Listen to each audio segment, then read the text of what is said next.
saya punya hati untuk saya harus berbicara. Kasus Waktu itu isu tambang ilegal. Pasti ada yang backing. jalur ada lah begitu ya. Kalau masih mau hidup umur panjang, jangan coba-coba bicara banyak di media soal kenapa aktivis, kenapa mahasiswa yang selalu menyuarakan, yang menjadi lidah untuk menyambung suara rakyat ini, kenapa seakan-akan mau dihabiskan. Datang berbagai macam teror, penyiraman air keras, bom molotov di kantor Jubi. Terangkat ke media bahwa pelakunya adalah oknum ini TNI, oknum Polri, cara untuk kepentingan orang banyak. Tetap saya akan bicara terus. Apakah benar dia itu oknum di sini? Cuman bahasanya jelas waktu itu dia mengaku bahwa dia anggota.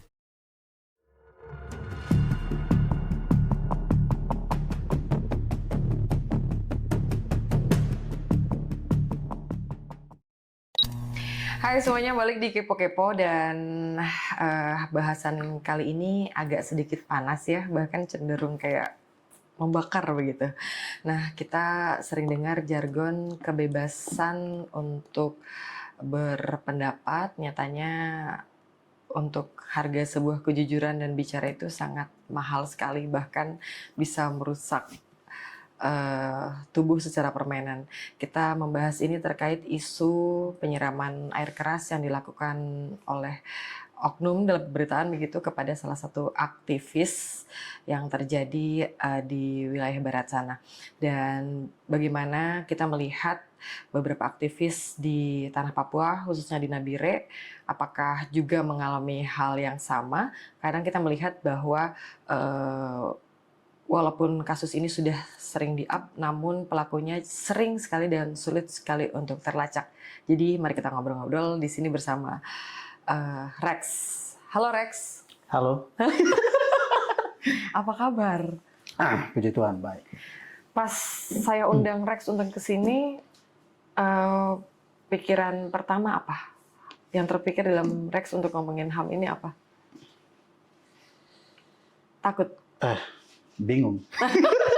Bingung kenapa? Bingung kenapa? Pertama kali dihubungi untuk kita berbicara di sini ya, otomatis sedikit ada rasa, kalau mau dibilang kekhawatiran juga pasti ada. Rasa takut untuk berbicara juga pasti ada. Tapi kembali lagi berpikir bahwa kalau bukan kita, siapa lagi? Di era sekarang ini kan banyak anak-anak muda yang secara langsung kita lihat aktif untuk di media sosial.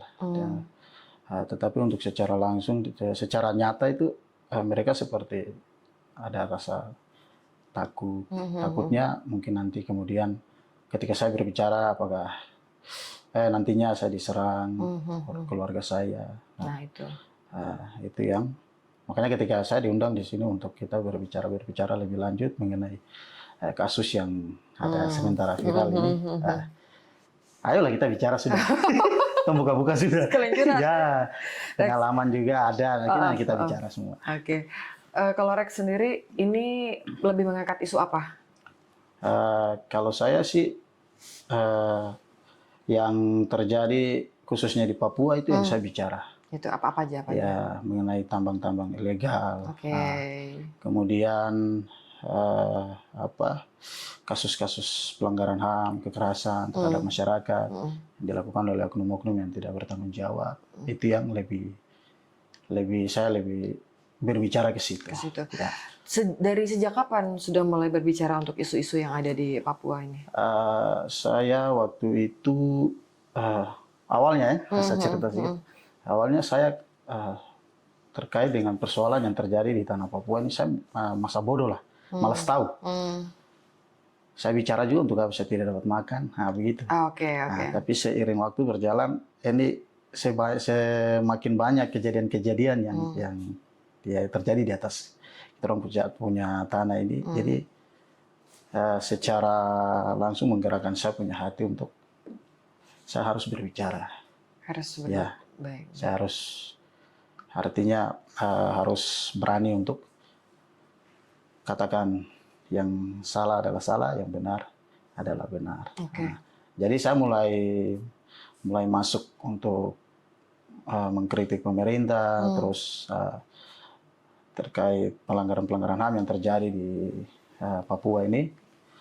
Itu sejak tahun 2018. 2018. Ya. Umurnya waktu itu berapa? 2018. Saya 2018 itu kayaknya 18 tahun ya.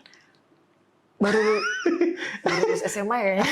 Baru lulus SMA? Iya. Baru lulus SMA. Punya pikiran sekritis itu. Diajak orang kah atau memang sadar diri sendiri? Sadar diri sendiri. Sadar diri sendiri ya? Tidak ikut-ikut? Tidak ikut-ikut. Setelah 18 tahun tadi ya? Dari 2018, usia 18 tahun, ngobrolin apa? Maksudnya apa yang diangkat pertama kali 2018 itu? Kasus waktu apa? Itu isu pertambangan, tambang ilegal. Tambang ilegal. Ya, di Nabires ini? Ya, kalau tidak salah itu di kilometer 100 ya. Kilometer 100 atau kilometer 80 waktu itu. Ya, isunya kan yang beredar waktu itu ada di kilo 100 sementara warga negara asing sedang buat yang namanya kapal. Kapal penggeruk emas. Warga negara asing dari mana nih? Waktu itu isu yang beredar, kalau tidak salah Cina. Cina ya? Ya. Oke. Jadi mereka sedang dalam pembuatan kapal penggeruk material dari. Jadi kapal itu nantinya ketika jadi dia akan duduk di dalam kali dengan beberapa alat-alat ya yang mereka bawa lah kan untuk keruk gitu. Di situ saya berpikir ini kenapa sampai alat itu bisa ada di atas kapal lah. Siapa yang kasih izin? Kemudian siapa yang ada di belakang? Kan tidak mungkin toh, orang naik ke atas begitu saja. Pasti ada yang backing. Jalur ada lah, ya. Jalur pasti ada. Gitu. Jadi pertama kali saya angkat isu itu di akun media sosial. Terus waktu itu juga di WA group. Grup. Waktu itu Nabire kita punya grup-grup diskusi tuh. Ada 2 kalau tidak salah. Tapi saya tidak tahu adminnya siapa. Saya juga ditambahkan waktu itu. Situlah kita angkat di situ. Nah, jadi rame. Mulailah rame. Oh iya, kenapa di sana bisa ada kapal? Siapa yang ini? Siapa yang kasih mereka hak izin? Ya. Terus akhirnya kan Nabire jadi rame. Orang mulai bahas. Sudah. Mulailah bermunculan ada serangan-serangan teror. Kalau di akun media sosial itu, di Facebook itu, mereka bahasanya itu mereka minta untuk itu mereka pesannya secara inbox ke apa ya? Oh iya. Saya tidak tahu itu akun-akun apa. Kalau masih mau hidup umur panjang, jangan coba-coba bicara banyak di media soal kamu anak kemarin sore. Jadi, itu bahasanya. Diancam untuk dibunuh. Ya. Cuma kan saya orangnya tidak terlalu mau pikir ke situ. Seperti takut. Kemudian harus lapor ini. Lapor ke media ini supaya ini ada yang diancam. Anggap biasa saja gitu. 2018 itu? Iya, itu 2018. Diancam akan dihabisi nyawanya kalau masih terus bersuara. Ya, kemudian nomor handphone WhatsApp juga sempat disadap. Akhirnya saya ganti nomor WA semua diganti. HP juga blank waktu itu, tidak tahu kenapa. Tapi kebanyakan protes nih dia. Tapi tahu siapa oknum atau orang yang ngancam atau apa gitu? Ada pernah kepikir, oh ini pasti ini gitu? Iya, jadi awal saya mulai di teror, diancam itu kan tahun 2018, bulannya itu saya lupa. Kemudian dari situ sudah mulai berkurang lah, berkurang. Nah, tapi ketika tahun 2023 masih terus angkat isu-isu yang sama tentang tambang-tambang ilegal yang ada masih terus berteriak. Kemudian beberapa kekerasan yang dilakukan oleh oknum-oknum di kitab saudara-saudara yang ada di pegunungan sana itu diangkat terus kembali diteror lagi. Terornya gimana? Sama? Masih sama. Kemudian sampai terakhir 2024 itu bulan November itu masih teror yang sama karena saya sering di media sosial kan sering bahas terkait yang tambang-tambang ilegal ini, kekerasan-kekerasan yang dilakukan oleh ya oknum-oknum ini. Nah, jadi ancaman itu 2023 itu ya minta maaf ya. Nah, ini dari mereka yang ngakunya, yang ya dari oknum ini mengaku. Bahasanya kan dia minta tolong untuk stop. Pokoknya bahasanya tuh masih sama seperti yang lalu-lalu. Kalau masih mau hidup, berhenti berbicara mengenai tambang. Stop, kamu berhenti kalau masih mau hidup. Nah, terakhir dia bilang, punya keluarga toh. Bahasanya kayak orang Papua biasa. Nah, kemudian yang buat saya terus penasaran ini siapa. Tapi kita tidak tahu apakah benar dia itu oknum di sini toh.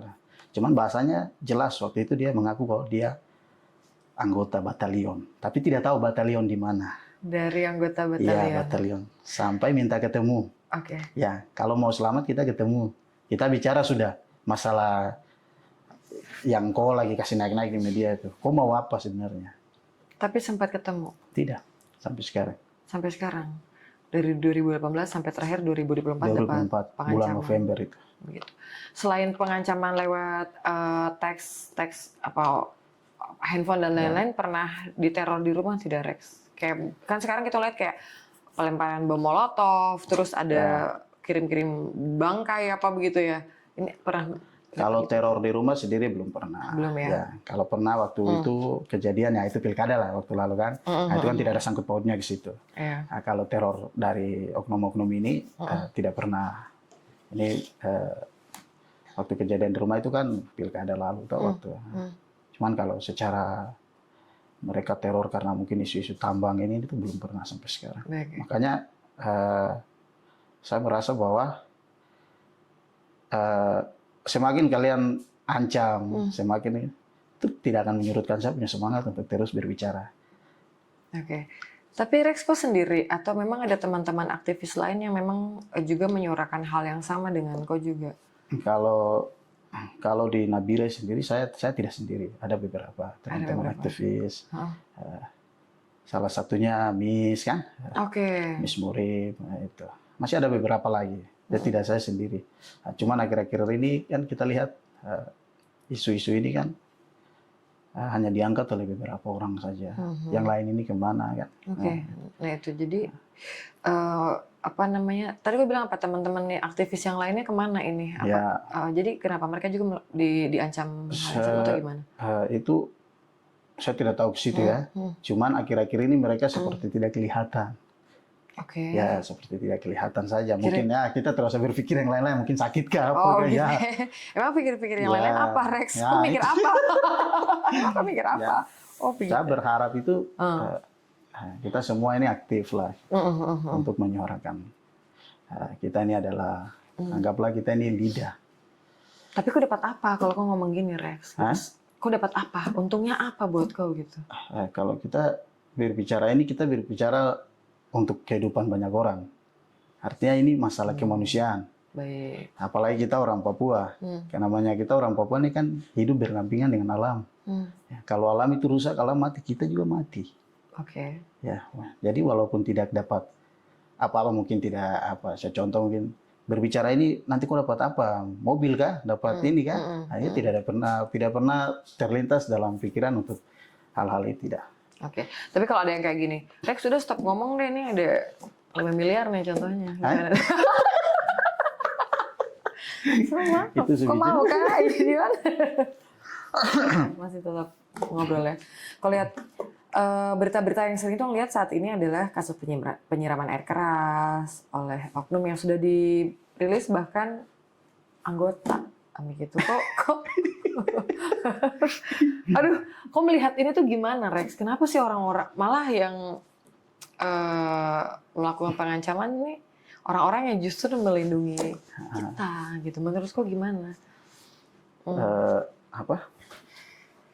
Kayak capek bicara dorang. Iya, karena kasus-kasus ini tidak lari dari mereka. Selalu saja pelakunya pasti mereka. Beberapa tahun lalu Novel Baswedan, ya si coklat ya, si Ya, coklat yang betul, bermasalah betul, ya. betul, betul, betul. Nah, sekarang lagi siapa? Andre Yunus. Ya, Andre Yunus. Uh-uh. Sama lagi, anggota Perwira bahkan. Nah, tapi kita jangan lupa, kalau tidak salah 2 tahun lalu ya, ada penyerangan juga Molotov di kantornya Jubi ya, tidak salah. Iya betul, kantor Jubi ya, Jubi, ya betul, kantor Jubi juga. Jayapura. Ya, mereka juga masih di seputaran mereka ini sebenarnya ada apa? Kenapa aktivis, ya, kenapa mahasiswa yang selalu menyuarakan, yang menjadi lidah untuk menyambung suara rakyat ini, kenapa seakan-akan mau dihabiskan?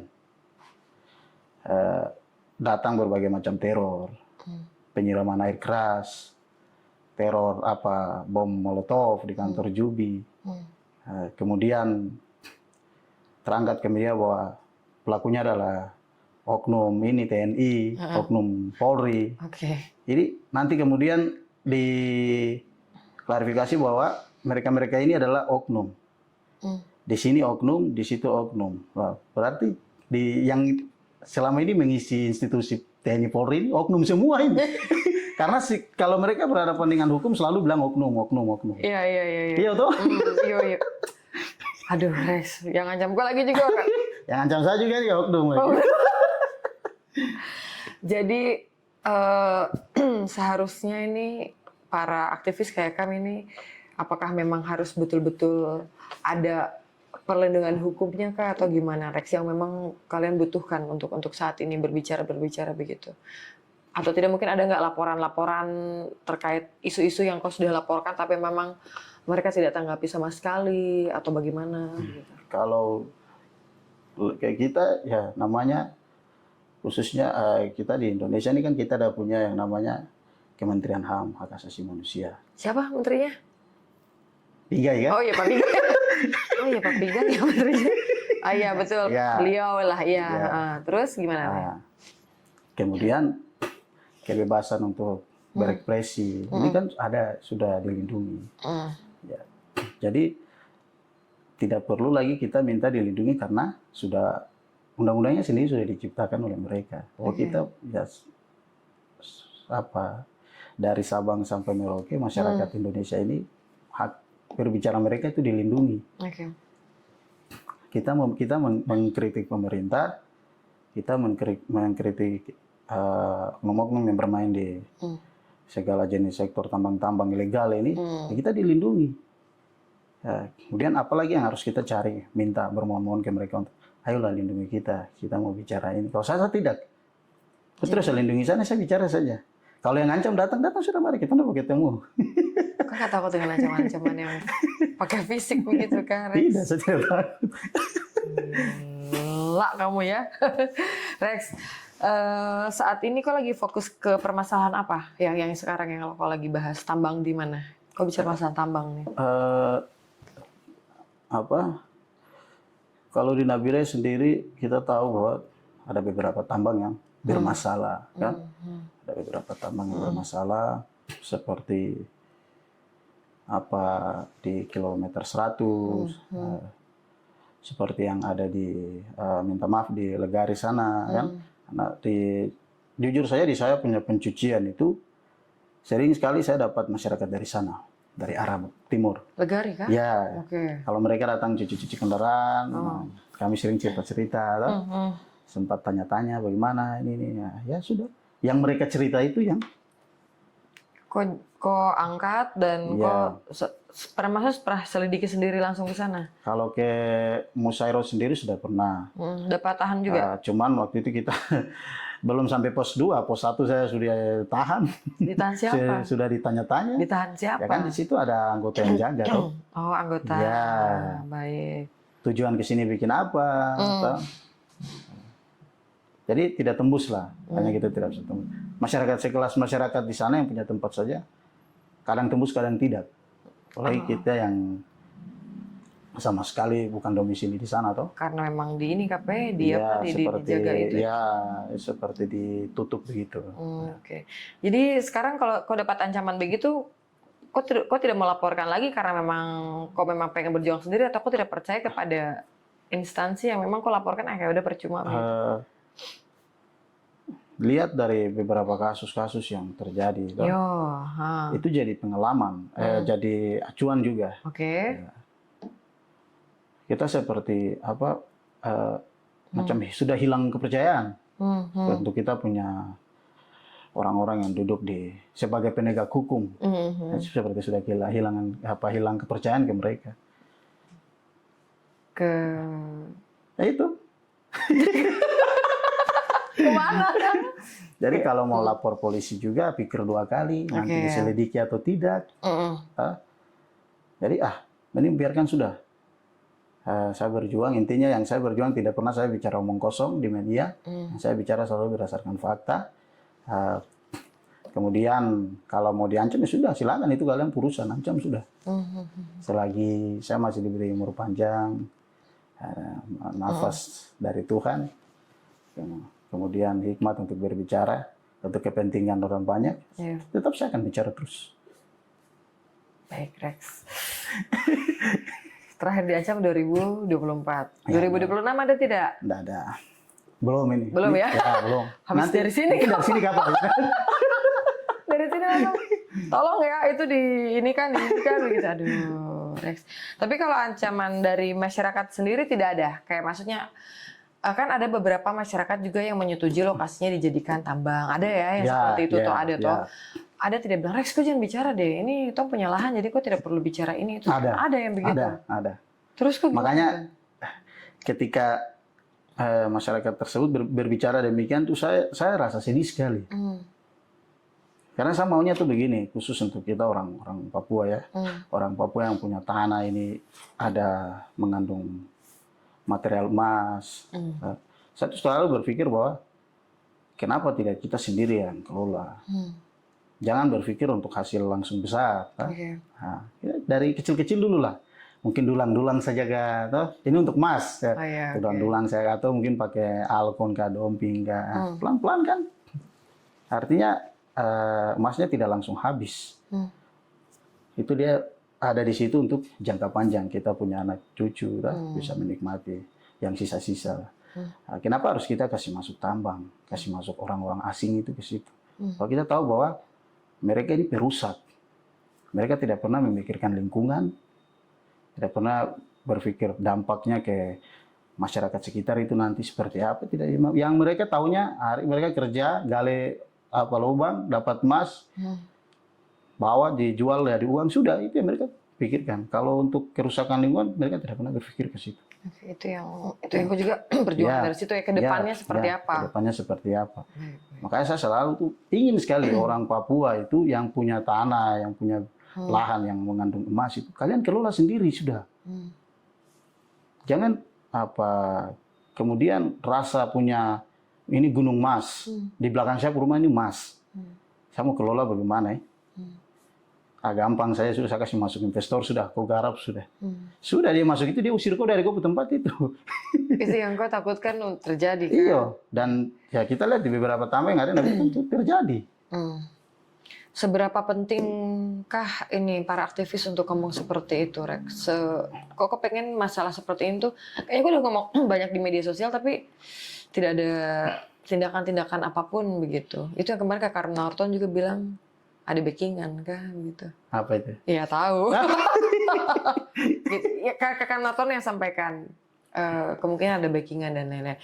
Karena kau dekat dengan lokasi di sana ya, lokasi di mana pertambangan dan lain-lain, dan kau sering ke sana. Kebanyakan dari mana backingannya? Yang kau tahu. Ya, aktivis kan harus ngomong seperti itu ya gitu. Ini bermacam-macam. Paling banyak. Ini kacang hijau. Iya serius, kita bicara serius, bicara jujur saja toh. Kacang hijau yang paling banyak ya, termasuk kasus yang kristalin juga. Ya, menjadi backingan di sana. Dan artinya selain kita ketahui sendiri, informasi-informasi dari masyarakat kan seperti itu. Kita tidak mungkin bilang, ini tipu ini masyarakat nih. Tidak mungkin ini jadi backingan ini. Mereka ini kan penegak hukum, tidak mungkin. Tapi faktanya begitu. Kan begini, kalau tidak ada backingan, bisa tidak mereka naik ke atas? Ini bukan saya ngomong ya, ini gitu. Bagaimana Dion? Dia ngomong ya. Rex, tapi ini gimana kok ngajak teman-teman mahasiswa yang berpikir kritis untuk tidak takut menyuarakan hal-hal ini gitu. Kan selama ini mereka merasa dibungkam. Kok merasa dibungkam nggak sih sejauh ini? Kalau semenjak kejadian yang saya diteror-teror itu, saya merasa bahwa ini bagian daripada usaha mereka untuk membungkam. Jadi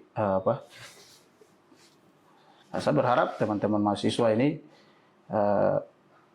kalau turun ke jalan jangan asal-asalan, jangan ikut-ikut ramai, tapi turun ke jalan apa yang mau kita suarakan itu atau apa yang mau mereka suarakan itu harus berdasarkan data, harus faktanya yang harus kita bicara di lapangan. Kayak demo-demo kemarin. Ya. Tapi sudah banyak loh yang demo-demo tuh pengaman polisi mau memperbolehkan untuk melakukan demo dan lain-lain. Berarti memang nggak ada pembungkaman ya? Saya salut sekali karena secara langsung Bapak Kapolres Nabire berikan ruang untuk mereka tuh.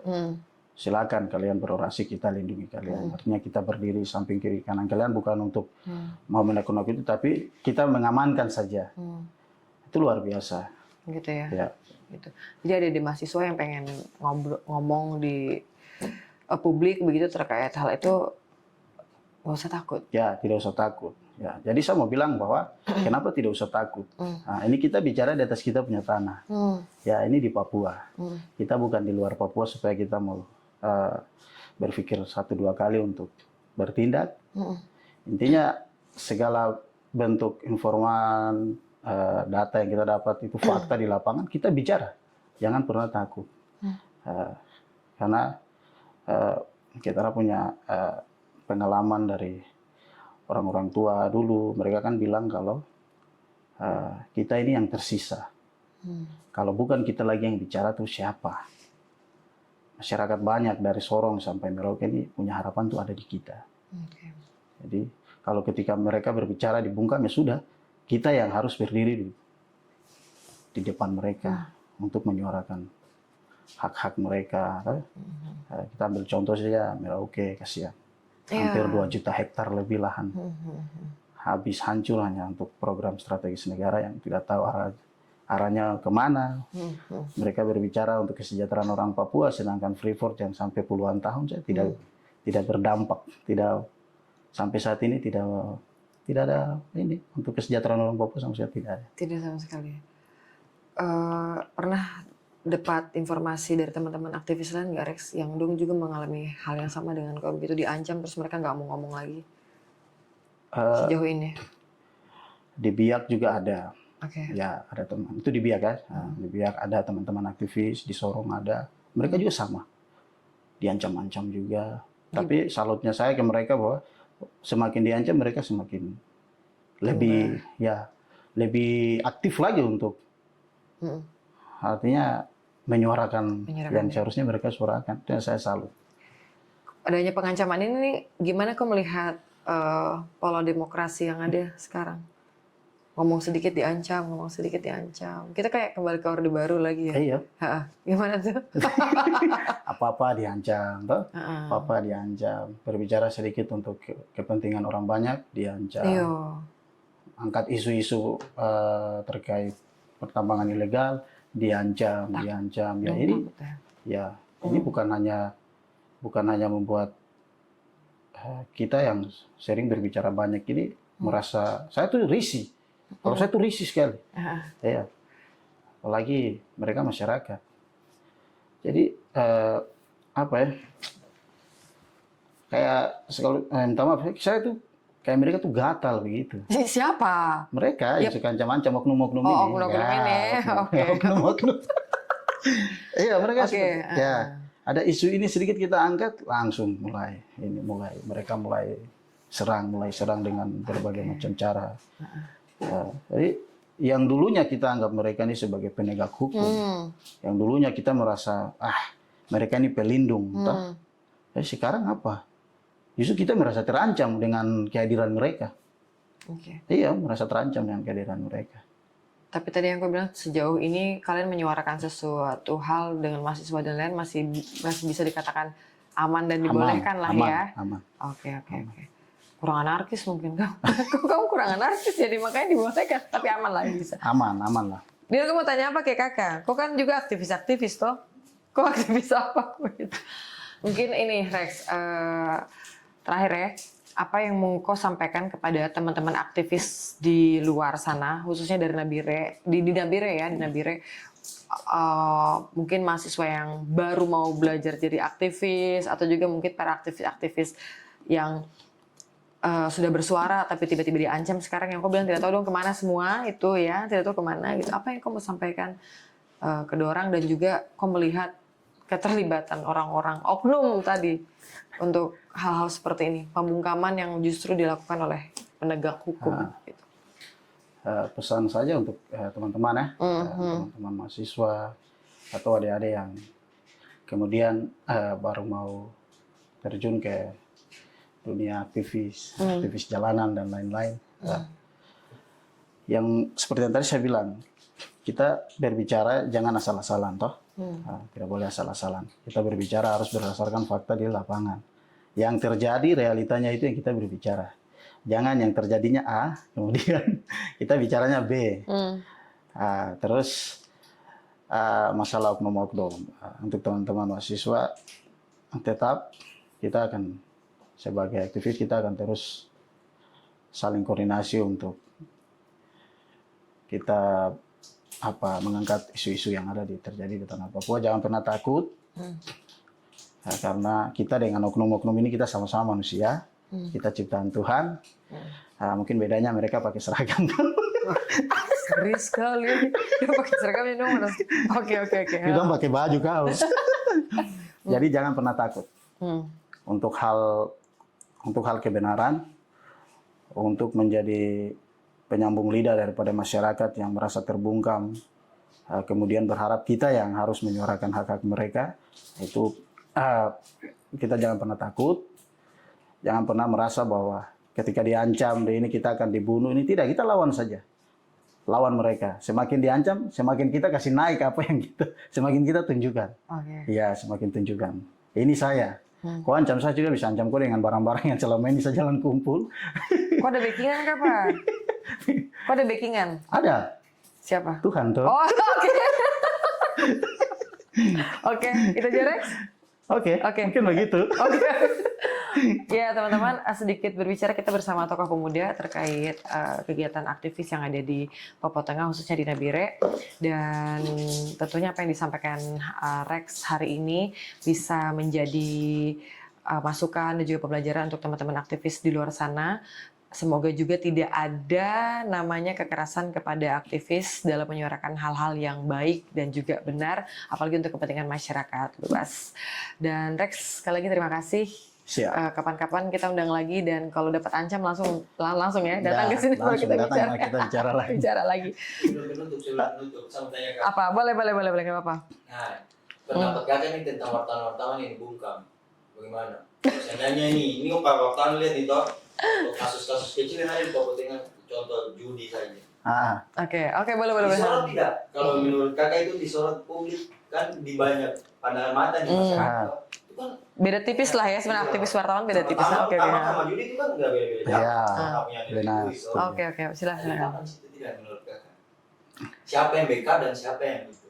Backup-nya ini kemana? Ke judi-judinya ini? Iya, ke judinya. Jelas adalah. Siapa kalau menurut? Itu kita cari tahu dulu siapa. Tapi kalau untuk tapi menurut saya backingan itu tetap ada. Tidak mungkin dia buka togel di sana, dia buka Rolex di sana. Contoh ya, sama Busa kan lagi rame-ramenya bola guling kah, Rolex kayak itu. Oh ada. Ada. Masih buka sampai sekarang? Di saya punya kompleks ada, tapi beberapa hari saya lihat kayaknya sudah dibongkar. Tenda-tendanya sudah dibongkar. Itu ada. Togel dan lain-lain toh, itu kan ada. Tidak mungkin toh tidak ada backingan. Kalau tidak ada backingan, mereka pasti jualannya juga pasti takut-takut. Jualannya ini justru ada backingan, makanya jualan di tempat terang-terang. Setoran aman, jualan aman, sudah penjudi aman. Oke. Begitu. Ya, oke deh. Terima kasih banyak, dan jangan lupa untuk like, komen, dan juga subscribe. Ini gara-gara ngomongin HAM ya. Subscribe dan juga bagikan konten-konten edukatif dari Kipo Kepo. Terima kasih dan sampai jumpa.